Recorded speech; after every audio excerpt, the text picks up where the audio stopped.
NDA கூட்டணிக்கு எடப்பாடி பழனிசாமி தான் தலைவர் என முன்னாள் அமைச்சர் வைகை செல்வன் தெரிவித்துள்ளார்.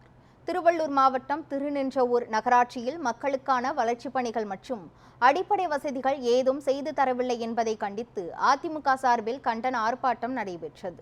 இதில் கலந்து கொண்டு செய்தியாளர்களை சந்தித்த முன்னாள் அமைச்சர் வைகை செல்வன், மருத்துவமனையில் உள்ள முதலமைச்சர் நலமுடன் இருப்பதை காட்ட அங்கிருந்து பணி செய்வது போல காட்டுகின்றனர் என விமர்சனம் செய்தார். மேலும் இன்னும் 8 மாதத்தில் அதிக பெரும்பான்மையுடன் அதிமுக ஆட்சி அமைக்கும் என்றும் அவர் தெரிவித்தார். அவர் உடல் தேறி நலமுற்று இருக்க வேண்டும் என்று கழக பொதுச் செயலாளர் சொல்லிவிட்டார்.